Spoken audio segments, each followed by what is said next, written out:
मंटो की कहानी में आप देखोगे बहुत एक्सप्लिसिट सीन्स होते हैं। इनफैक्ट ठंडा गोश्त अगर आप उनकी कहानी पढ़ो, ठंडा गोश्त के अंदर है काली सलवार है, तो देखोगे इवन तो उसके अंदर बहुत ज्यादा भाषा ऐसी है कि आपको लगेगा ऐसी भाषा कैसे अदा हो गई है, ये तो गाली गलौज की भाषा है।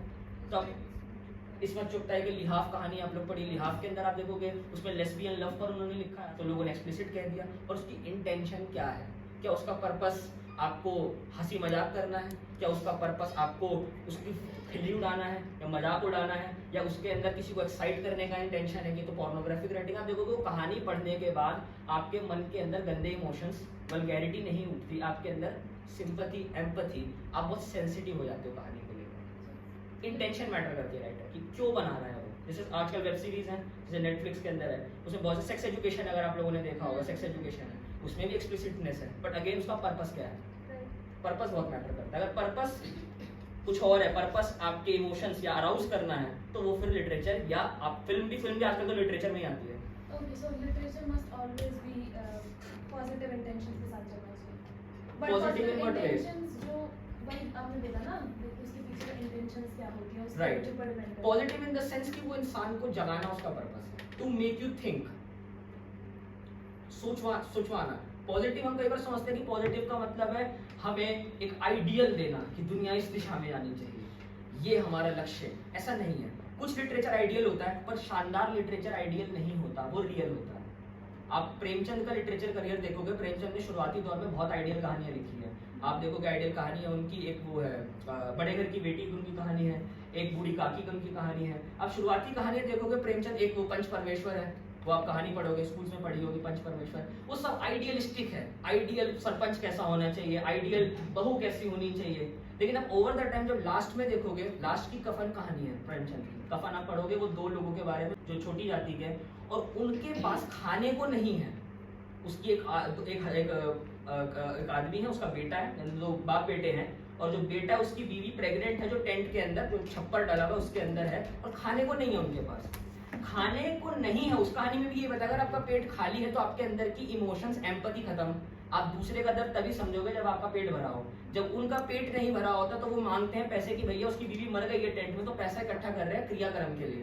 क्रियाक्रम का जब पैसा इकट्ठा होता है क्योंकि उनका पेट खाली है, तो वो क्रियाक्रम के लिए पैसे नहीं, वो उसके लिए शराब या कुछ अपना पेट भरते हैं। और जैसे उनका पेट भरता है, आप उस कहानी में देखोगे एंड के अंदर जैसे उनका पेट भरता है, उनके सामने भिखारी आ जाता है, उसको भी खाना, यानी जैसे ही पेट भरा उसको दूसरे की भूख नजर आने लगी। तो इसमें क्या आइडियल है? कोई आइडियल आपको लग रहा है कि इसमें कुछ आदर्श दिखाया गया है? कोई आदर्श नहीं है इसमें, ये यथार्थ है। तभी अच्छा लिटरेचर आदर्शवादी नहीं होता, वो यथार्थवादी होता है। It is true to life, it is not art for art sake. अभी हम बात करेंगे कल इस पर कि आर्ट फॉर आर्ट सेक होना चाहिए या आर्ट फॉर लाइफ से सेक होना चाहिए। पर बर्टोल्ट ब्रेक्ट बहुत शानदार ड्रामेटिस्ट है, उनका play life of Galileo Galilei है। अगर आप में से कोई दिल्ली आता जाता रहता है तो मंडी हाउस एक जगह है दिल्ली में, जहाँ नाटक होते हैं, तो मंडी हाउस में एक नाटक है रामकली, वो ब्रेक्ट के ही प्ले है, एक द गुड पर्सन ऑफ शेसवान।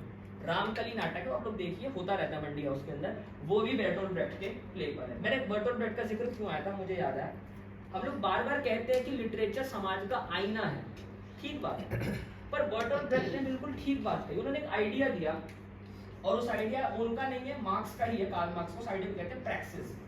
कोई बता सकता है प्रैक्सिस का मतलब क्या हो?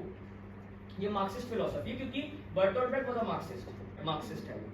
प्रैक्सिस का आइडिया है मार्क्स का। क्या कहते हैं मार्क्स प्रैक्सिस में?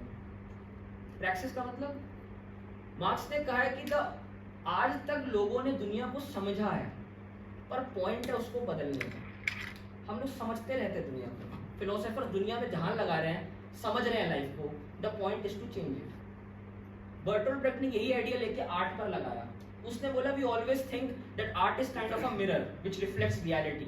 ही said no, art is a mirror, art is a hammer which with we shape reality. साहित्य से समाज को रिफ्लेक्ट नहीं करता, साहित्य समाज को बदलता भी। हमारा काम सिर्फ रिफ्लेक्ट करना नहीं है कि जो हो रहा है उसको बस बताते रहे और फिर हाथ पैर बंधे रहे हमारे, नहीं, आर्टिस्ट का काम है समाज को बदलना भी। You have to have practice in your work, कि आपका काम बदले भी दुनिया।